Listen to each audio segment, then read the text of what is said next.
We are We are cultivate. Cultivate. We are Cultivate.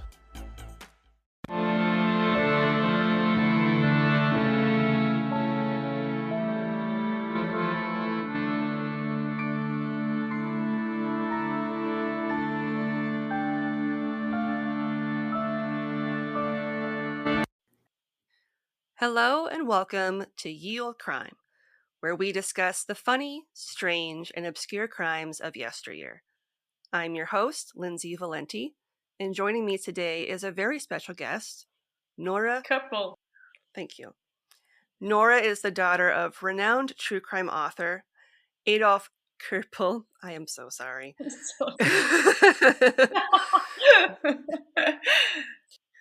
Growing up surrounded by her father's groundbreaking research, she offers a unique blend of insider knowledge, fascinating personal stories, and a refreshing sense of humor. She specializes in the mysteries of Germany's most infamous crime, Hinterkaifeck, and proudly carries on her father's legacy to uncover hidden truths and separate fact from fiction. Today we'll be discussing her father's work, The Lark's Call, the gripping crime novel based on the Hinterkaifeck murders. Underneath this crucifix, a peasant family of 5 and their maid lie in a family grave. All of them had their skulls smashed in. The extremely brutal murderer did not even stop at Josef, who was only 2.5 years old. He killed the boy with a single blow through the roof of the pram. The criminal police assumed a sixfold robbery-murder, although all the money was left behind. The neighbours of the murdered family, however, suspected a man from their village of having committed the heinous act. He wanted to marry the beautiful farmer's daughter, but her father did not allow it. Did that man kill the whole family out of revenge, or did someone else have a dirty hand in it? Someone who was so close to the murdered family that no one paid any attention to him. Nora, welcome to the podcast. Thank you very much, Lindsay. Happy to be here. So our interview will be a little bit different since we'll be discussing your father's book. But can you tell our listeners what got him interested in the case initially? Of course. So it was already 15 years ago when he came back from a long working day from a convention. And he just sat down on the couch and started to go through all the channels. And suddenly he stopped on a documentary about Hinterkaifeck. And it was this whole mystery going on. And he was just immediately fascinated by the brutality of this case. And also they said it still remains unsolved until this day. And he, for himself, he just wanted to figure out more. And he also thought, come on, it can't be that difficult to figure it out. And he literally sat down the same day on the computer and started to dig into it. And basically, he found out who he was just within 1 hour, which is crazy after others couldn't do it for decades. But of course, it's not enough. He just had an idea who he could have been and started to search for actual proof. And that's how it all started. Yes. Now, for those of our listeners who may be unfamiliar with the case, can you tell them a bit about why the Hinterkaifeck murders have become such an infamous case in Germany's history?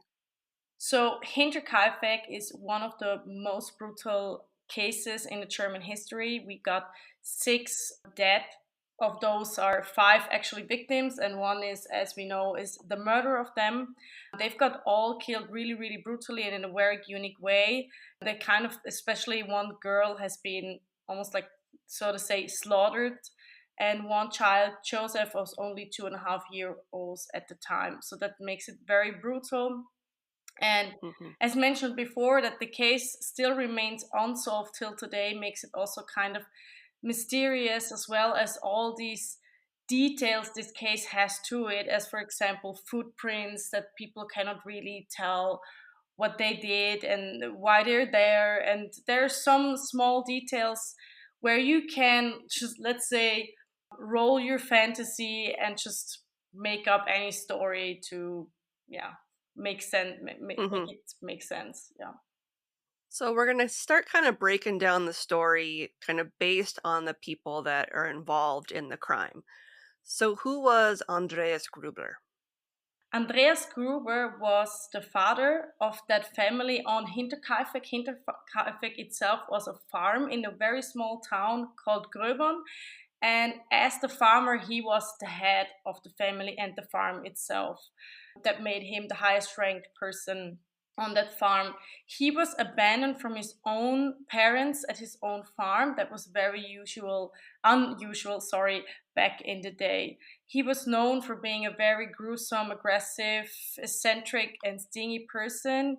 He raped his daughter Victoria from when she was a child, and yeah, it's not proven, of course, but they say the both children of Victoria might both be from Andreas Gruber, and he worked on the Hinterkaifeck farm together with his wife Cecilia, and as well, of course, with the just mentioned daughter Victoria. Now, in the book, Adolf shares details on how the farm was run and operated at the time. So, what type of research did he have to do to learn about the types of tools that Andreas used, such as the mattock? And can you explain for our listeners kind of what that would have been used for and how it would come into play later on? So, for the general farm life, he read books about farm life in the early 1900s. So, that helped him a lot to feel into the topic and just figure out how it all worked. He also gathered all the information that could have been found in the internet. And there was, for example, for the tools, the mattock you mentioned, especially the mattock was a tool that was built for actually, I would say gardening is probably not the right word, but it's not my mother tongue, so I'm using words.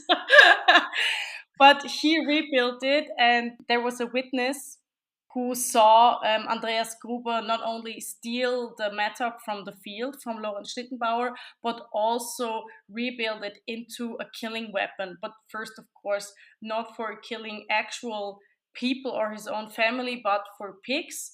This would help him Mhm. to save money on captive bull stunner, so he could kill the pigs by hand. Now, Victoria was forced to find creative solutions to try to prevent everyone else from learning about her pregnancies by her father by marrying other men. Can you tell our listeners a bit more about Karl Gabriel? So Carl Gabriel was Victoria's first husband. He was killed in action in the First World War. It is actually not sure if Victoria took him as her husband to cover up the pregnancy of Celie, but it is very likely that it happened that way. For sure, with the first child. With the second child, it's more clear that Victoria really tried to cover up the pregnancy by getting to marry Lorenz Schlittenbauer at the second time. Yeah. Hmm. But yeah, so she wasn't really in love with Karl Gabriel. He probably was just there to play a father for the incest child, but it's not proven because after that Andreas Gruber also went to jail for incest. So I was intrigued by the stories regarding Victoria's hat. Was this fabricated for the telling of the story, or was it based in truth? It's a very good question. So the hat itself existed. Victoria did indeed have a blue hat, but the whole story around it, how it's built in the book, is totally fictional and just created by Hmm. my dad. Yeah. It did do a very good job of sort of setting the tone for how he was portrayed to the others in the village and sort of the empathy that people would have for Victoria because of how her father sort of treated her, especially around something as bizarre as wearing a hat. Yeah, that is true. It really puts a light on his personality in public. Yeah. Because Hmm. he stated he only went to church and back home. It's not that he went out of the farm quite often. He didn't like the people. clearly.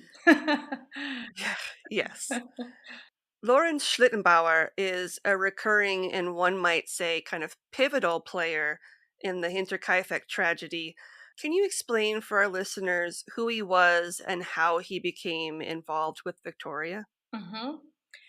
So Lawrence is until today the main suspect in this case, which is really sad. He just about his person a little bit. He was married twice. Between those marriages, he had a love story with Victoria, which later turned into his fate of being the main suspect. Because he wanted to marry her, but Andreas Gruber did not allow it in the end. So yeah, it's really easy to make him a suspect because he was not allowed to marry her. And yeah, Lawrence was just a simple farmer and a known figure in that area because he was kind of a local guide that was not kind of a police officer without a salary and official authorization. So he would do it by his own free will. He just wanted to help people because he was a really kind and good person, and he just always wanted to do good. And also for the Lord, he was really really religious, and that all was very important to him. Yeah, you got the sense, especially in the beginning when he notes that Victoria and her younger sister were trapped in the cellar. You really get the sense that he was all about helping others, and that was a large purpose within his life, was to help others and to, like you said, be a good person. Yeah, I think he could have never intentionally harmed anybody. Yeah, I got the same sense. Yeah, I'm happy to hear that. So, because you have till today in that area in Germany, it's it still lays on them like a gray layer. They're tired of the Hmm. story and tired of it being told because yeah, their name has been dragged through dirt for nothing, Hmm. and it's really sad for them. So for us, it's really important to shine a light into it, also because the grave exists till today, and till today they all lie together in the grave. So Victoria lies with her rapist in the same grave, which is just horrible. So Hmm. it's kind of a wish of us, or especially my dad, that maybe at some point they would examine the grave and separate them from each other so she can finally find some peace. Hmm. And in the novel, Victoria doesn't truly start to take action to improve her and her children's situation until after the birth of her son Joseph. And can you explain a bit why it was so important that they leave and the steps she took to begin her escape from the farm? Yeah, the time she chose to leave was when Celie came to an age where the incest started with Victoria. So she for herself want no longer to undergo this horror, and also wanted to prevent it from happening to Celie. So those Hmm. were the main reasons for her, that she finally had the courage to say, okay, I really need to leave. Many people are questioning why didn't she leave earlier? Why did she not just run away? And you have to imagine this is 1922, and you're on a farm just very far from everything, and there is nowhere to go. It was different times, and not only different at times. If you also today, a lot of women, they cannot just go. It's not that easy. Maybe sounds easy when you Hmm. read the book, but it is really hard, and even harder back in the day. So she finally wanted to leave, which makes her a really strong character. And yeah, so but how could she leave? She hired a maid, Maria Baumgartner, for the 1st of April 1922, which was also a very unusual day for a maid to start her job, because they always had a certain day a year where they would exchange maids in case they would exchange it, or just at least end or start them. So that was kind of just randomly during the year, which made it a little odd for her to start. And she was also supposed to support her parents on the farm while Victoria then would live away. So that was what she did. She secretly hired Maria Baumgartner, and with Maria's sister Franziska, she tried to get herself an apartment in Munich, since she didn't want her dad to figure that out. So she had to do everything via an external person, so that everything could go via that person, so no one would know this is actually going on. So her sister kept the key of the apartment in Munich, and it was also on her name. And that was the plan then, to get Maria Baumgartner working at the farm and leave the farm for Munich and not telling anyone where she would go. Unfortunately, Maria Baumgartner, it's because she's a little special, she started a day earlier than she should have. And that was also the day everyone was then killed, because Andreas Gruber didn't want his daughter to leave. And of course, we know how the tragedy ends. But do you think, based on all of the research that your father conducted, that his telling of events seems to be the most likely version of how things actually took place? Yes, absolutely. Maybe I am a little bit biased.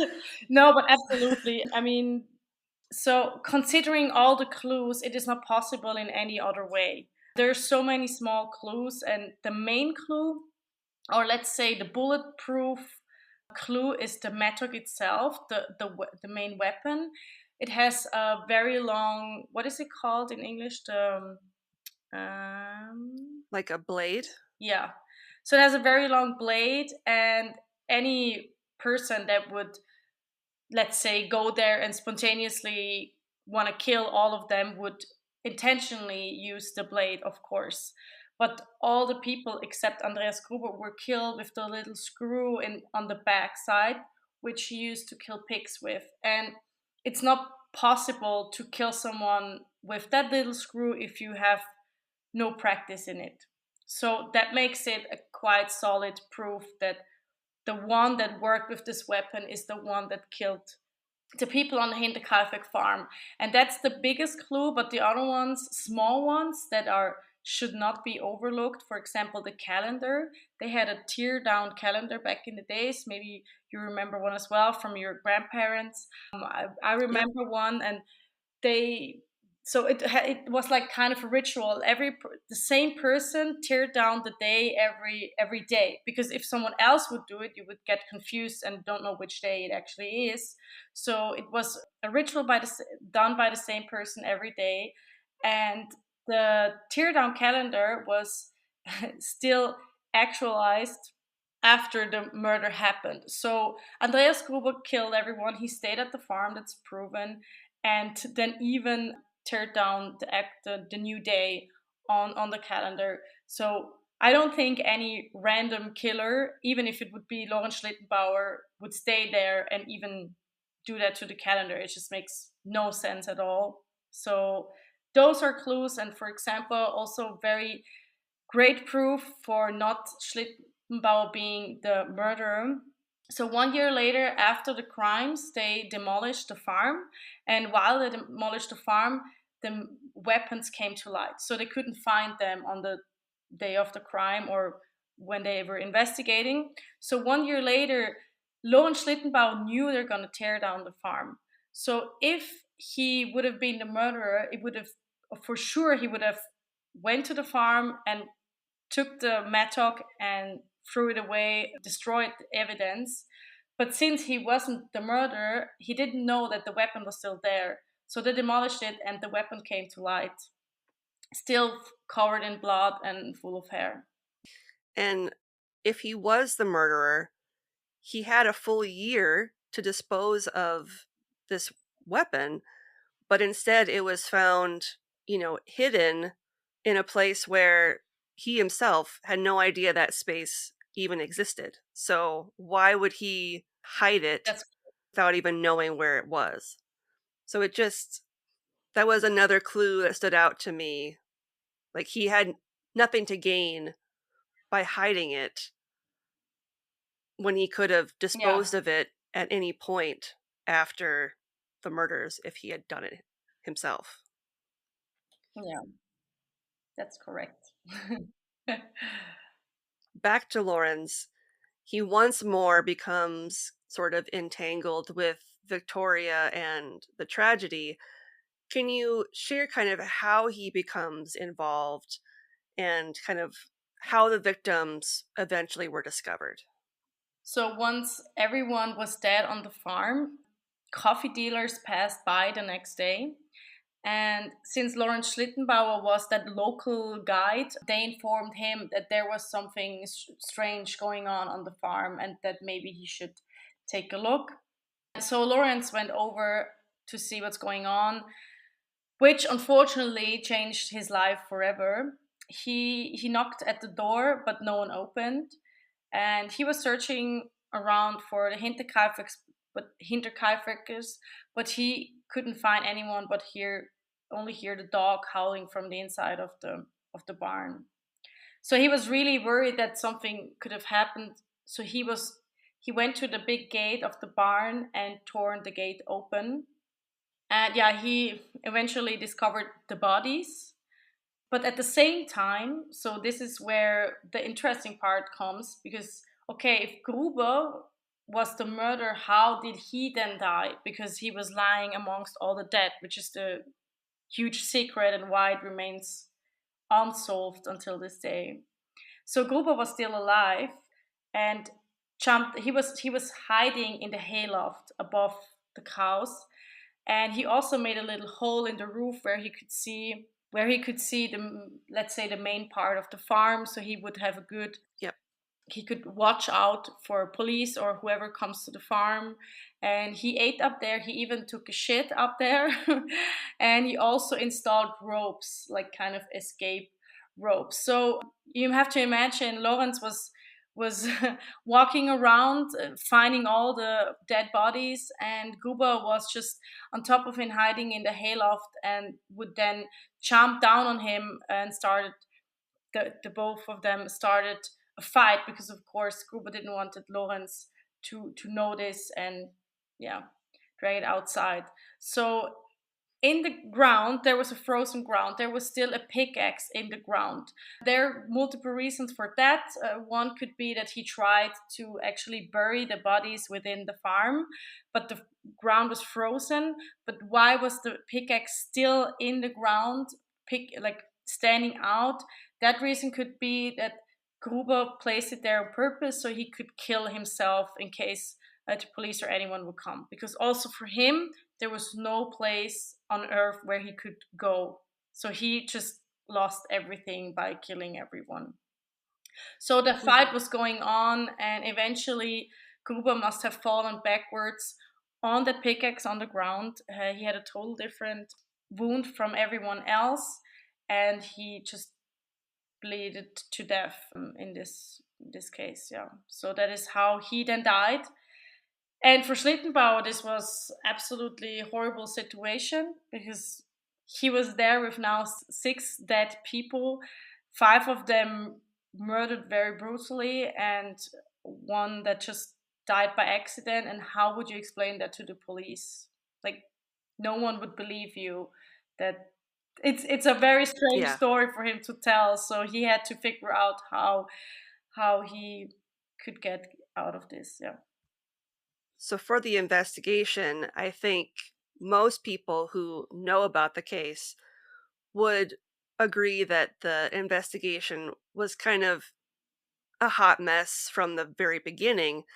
So can you share with our listeners how the gendarme looked into the case and kind of how their handling of it was just not great?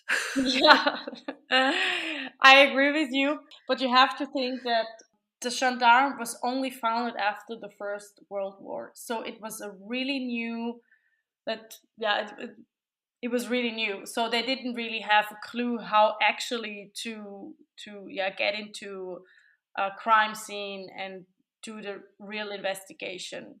So that was Mhm. already really bad to start with. And yeah, they, on the day they called the police, they would also take their car and drive from Munich right away to Hinterkaifeck. But the car broke down and they arrived at midnight, so they already lost a lot of time. And since they had no light with them, they would start the investigation the next morning. And yeah, so yeah, it's really interesting because they only took, for example, 5 pictures of the entire crime scene. You have to imagine you have 6 dead bodies and you only take 5 pictures entirely. They were only there for 1 day and then they returned to Munich. And yeah, they walked around, and even though all the money was left behind, they thought it was a robbery murder, and they even suspected already a person, the mentally confused Josef Bertel. And because they thought they already knew who it was, they didn't even take the fingerprints. They were already able to take fingerprints in that time, but he was like, "No, we already know who it was. It's okay. We don't have to take the fingerprints." Which is, if they would have done it, we would have known because it was bloody fingerprints. So overall, it was really, really bad. And if they wouldn't have been so bad, we would be sitting here today, right? Yes. And even it's not really a medical examiner, but when he came to examine the bodies, even he was like, "Why are you leaving already? Like, I haven't even investigated how they died and what happened, and you already have decided who the murderer is without really looking into it." Yeah. This part of the case is something that has always sort of baffled me. Why did they cut off the victims' heads, and where did they end up? Yeah, this is another really interesting detail about this case. So, among other things, it was a common practice back then. So, and since they were all only injured in the head, it was easier to only take the heads to Munich instead of the whole bodies. So, it was mainly also because it was just more convenient. And they cut off the heads right on the farm of also of the children of all 6 people. They were actually buried without the heads, and the heads were then boiled in Munich, and they even got then lost during the Second World War. So yeah, it's really crazy.